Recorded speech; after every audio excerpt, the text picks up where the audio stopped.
ចេះគិតថាឥឡូវវាជួបបញ្ហាអត់ការបំផ្លាញពីសត្វល្អិតហ្នឹងវាតិចតួចជាងគេបាញ់3 ដង 4 ដងមែនអត់បាញ់3 ដង 3 ដងតែអត់ទាន់បាត់ទេមែនអត់ចាមានន័យថារុនស៊ីនវាជួយធ្វើឲ្យដងដើមស្រូវហ្នឹងរឹងមាំកត្តាបំផ្លាញពីសត្វចង្រៃហ្នឹងតិចវាកាត់បន្ថយការប្រើប្រាស់ហើយអាការបំផ្លាញពីសត្វល្អិតហ្នឹងវាតិចវាដូចយើងប្រើរបស់គេផ្សេងណាចាបាទជំរាបសួរពុកម៉ែបងប្អូនជាកសិករទាំងអស់គ្នាថ្ងៃនេះដែរខ្ញុំបានជាបុគ្គលិករបស់ក្រុមហ៊ុនជីរុនស៊ីនដែលបានមកជួបបងសៃម៉ៅដែលគាត់ប្រើប្រាស់ជីរុនស៊ីនអញ្ចឹងសូមណែនាំបងប្អូនពុកម៉ែទាំងអស់គ្នាមកជួបចំណាប់អារម្មណ៍ជាមួយគាត់មើលតើការប្រើប្រាស់ជីក្រុមហ៊ុនជីរុនស៊ីនហ្នឹងតើបានកាត់បន្ថយការចំណាយទៅលើអ្វីខ្លះតោះបងជួយណែនាំឈ្មោះតិចមកភូមិឃុំតិចមកបងចាសួរខ្ញុំនៅភូមិជីរងឃុំរងអំរៃស្រុកបាភ្នំខេត្តព្រៃវែងឈ្មោះម៉ៅខ្ញុំបានប្រើជីរុងស៊ីនហ្នឹងក៏បើគាត់មែនព្រោះអត់សូវមានរោគទេអូរំតិចតួចបាញ់តែម្ដងបាត់អត់មានបាញ់អីទៀតទេហ្នឹងហើយចា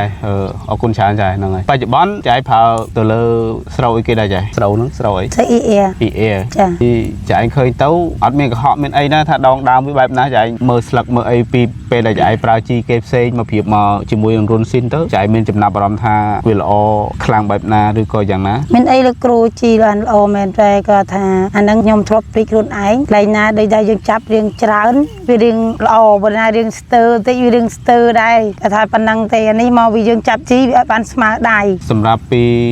ជំងឺអីវិញអត់ដូចអត់មានទាន់បានបាញ់ថ្នាំអីផ្សេងទេណាមានផងលោកបាញ់តែមុខម្ដងហ្នឹងបាញ់តាកាលវាកើតតកោមូស្លឹកតិចណាតែមកដល់ស្រូវអាយុ40ថ្ងៃនេះទៀតអត់ទាន់មានប្រើប្រាស់ទេនៅទេលោកគ្រូអញ្ចឹងមានន័យថាពីមុនមកប្រៀបធៀបពីមុនមកឥឡូវវាឃើញថាយើងកាត់បន្ថយថ្នាំមួយមែនអត់ដំបូងតាំងពីដែលព្រោះហើយយើងបាញ់តែឃុំគ្រាប់ម្ដងចាហើយដល់ពេលដែលយើងបាច់ជីលើកទី1ហ្នឹងយើងបាញ់ថ្នាំតកោម្ដងមែនអត់ទៅតែ2 ដងទេចាតែបច្ចុប្បន្ននេះក៏អត់ទាន់ឃើញថាសង្កេតថាឃើញដើមស្រូវអីនេះវាអត់ទាន់ជួបមានបញ្ហាជំងឺអីទេកើតឡើងនៅក្នុងខ្សែរបស់ចាយទេបើប្រៀបធៀបជាមួយនឹងខ្សែគេផ្សេងចាយឃើញមិនដែរឃើញថាគេមិនដែលគេប្រើជីផ្សេងពីក្រុមហ៊ុនជីរុនស៊ីនចាយឃើញថាសង្កេតឃើញថាបែបណាដែរមានអីលោកគ្រូក៏គាត់ថាគេវារឿងអន់រឿងជាងយើងបន្តិចចាស្រូវវារឿងរិញនៅនឹងរបស់ខ្ញុំវារឿងលូតឡើងអត់សូវរិញចេះគិតថាឥឡូវវាជួបបញ្ហាអត់ការបំផ្លាញពីសត្វល្អិតហ្នឹងវាតិចតួចជាងគេបាញ់3 ដង 4 ដងមែនអត់បាញ់3 ដង3 ដងតែអត់ទាន់បាត់ទេមែនអត់ចា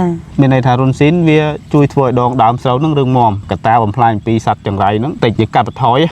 ការនិយាយរួមទៅធ្វើឲ្យដងដើមហ្នឹងរឹងមាំហើយកាត់បន្ថយការប្រើប្រាស់ហើយអាការបំផ្លាញពីសត្វល្អិតហ្នឹងវាតិចវាដូចយើងប្រើរ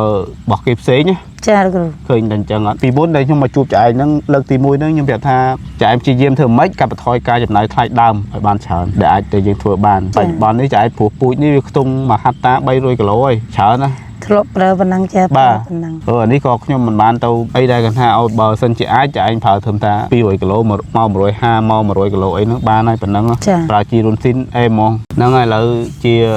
ចុងក្រោយចាឯងមើលការប្រៀបធៀបស្រូវរបស់ចាដែលប្រើប្រាស់ជីរុនស៊ីន